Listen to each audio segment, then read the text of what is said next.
शिव हर शंकर नमामि शंकर शिव शंकर शंभो। हे गिरिजापति भवानी शंकर शिव शंकर शंभो। श्री कालभैरवाष्टकं स्तोत्रम्।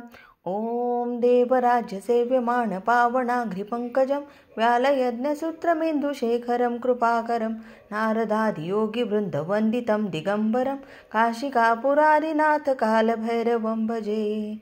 भानुकोटिभास्करं भवादितारकं परं नीलकण्ठमिपिस्तार्थदायकं त्रिलोचनं कालकालमम्बुजाक्षमक्षशूलमक्षरं काशिकापुरादिनाथ कालभैरवं भजे।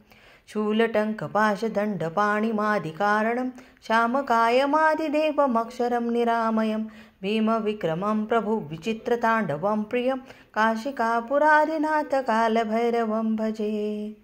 भुक्तिमुक्तिदायकं प्रशस्तचारुविग्रहं भक्तवत्सलं सितं समस्तलोकविग्रहं विनिकवद्मनोज्ञहेमकिङ्किनीलसत्कटि काशिकापुरादिनाथ कालभैरवं भजे।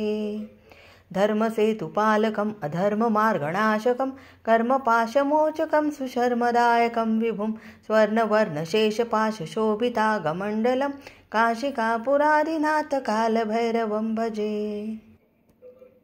रत्नपादुकाप्रभाभिरामपादयुग्मकं नित्यमद्वितीयमिष्टदैवतं निरञ्जनं मृत्युदर्पणाशनं करालदृष्टमोक्षणं काशिकापुरादिनाथ कालभैरवं भजे।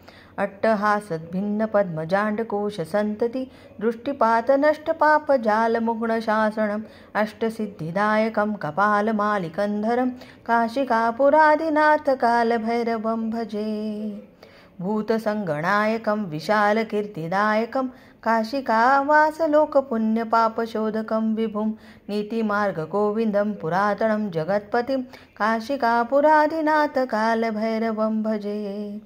कालभैरवाष्टकं पठन्ति ये मनोहरं ज्ञानमुक्तिसाधनं विचित्रपुण्यवर्धनं शोकमोहदैन्यलोभकोपतापणाशनं ते प्रयान्ति कालभैरवाङ्घ्रिसान्निधिं ध्रुवम्।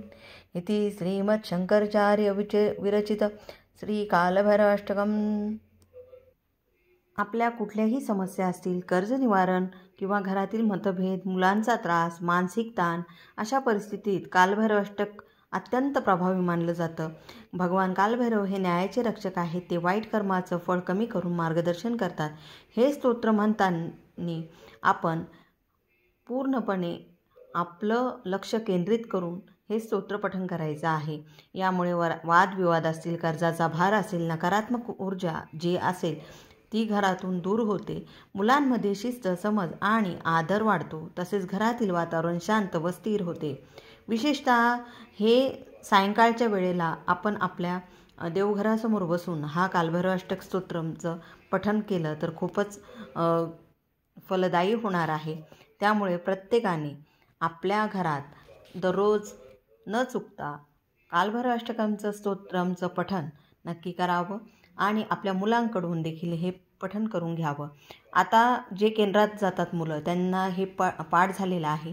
त्यामुळे आपणही हाच प्रयत्न करावा की आपल्या मुलाला चांगली शिस्त लागावी, चांगलं समज आणि आदर देण्याची जी सवय असते ती लागावी आणि घरातील वातावरण हे शांत व स्थिर होण्यासाठी आपल्याला कालभैरवाष्टकमचं या स्तोत्राचं नक्की पठण करायचं आहे। सर्वांना जर कालभैरवाष्टकची माहिती थोडीफार चांगली वाटली असेल तर नक्की माझ्या चॅनलला सबस्क्राईब करा। सर्वांना श्री स्वामी समर्थ।